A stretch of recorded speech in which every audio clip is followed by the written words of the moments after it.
حضرت عائشہ صدیقہ رضی اللہ عنہا کی روایت فرماتی ہے کہ ایک دن میں نے پیارے حبیب صلی اللہ تعالیٰ علیہ وسلم سے پوچھ لیا کہ آپ کی زندگی میں اور آپ کی حیات طیبہ میں سب سے سخت ترین دن آپ کے اوپر کون سا گزرا؟ تو سرکار دو عالم صلی اللہ تعالیٰ علیہ وسلم نے ارشاد فرمایا وہ جو طائف کا سفر میں نے کیا سب سے مشکل ترین سفر وہ میرا تھا، اور میری زندگی کا سب سے مشکل ترین سفر اور سب سے پریشان کن سفر میرا تھا کہ جب میں طائف کے لوگوں کو دعوت دینے کے لیے طائف کی وادیوں میں پہنچا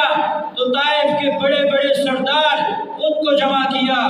اور ان وڈیروں کو میں نے دعوت دی، اسلام کی دعوت دی کہ اگر تم قولوا لا الہ الا اللہ تفلحون، اگر تم لا الہ الا اللہ پڑھ لو گے تم کامیاب ہو جاؤ گے۔ لیکن بجائے اس کے کہ وہ میری دعوت کو قبول کرتے، انہوں نے چھوٹے چھوٹے بچوں کو میرے پیچھے لگایا، وہ مجھے گالیاں دے رہے ہیں، وہ میرے اوپر پتھروں کی بارش برسا رہے ہیں، حتیٰ کہ میرے جسم سے لہو نکلتا ہے، خون نکلتا ہے، میرے جوتے مبارک بڑھ جاتے ہیں، اور ان شریروں سے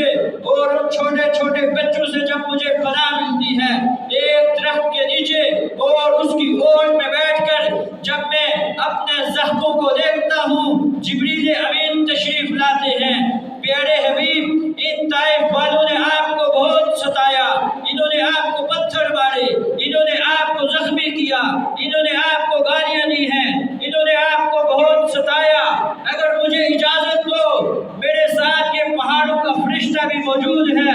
یہ پہاڑوں کا فرشتہ آسمانوں سے میرے ساتھ آیا ہے کہ ان طائف والوں کو آپس میں ملا دوں، طائف کے پہاڑوں کو آپس میں ملا کر ان طائف کے رہنے والوں کو درمیان میں چٹنی بنا کے رکھ دوں۔ انہوں نے پیارے حبیب کو بہت ستایا ہے، انہوں نے آپ کو گالیاں دی ہیں، انہوں نے آپ کے جسم کو زخمی کیا ہے۔ سرکار دو عالم صلی اللہ تعالیٰ علیہ وسلم فرماتے ہیں میں مجھ سے میری منشا اور میری مرضی پوچھنا چاہتے ہیں تو میں ان طائف والوں کو آج معاف کرتا ہوں، اور میں اپنے اللہ سے دعا کرتا ہوں کہ میرا اللہ ان کی اولادوں میں سے ایسے لوگوں کو پیدا کرے جو میرے اوپر ایمان دلائیں اور جہنم سے بچ کر جنت کے اندر جانے والے بن جائیں۔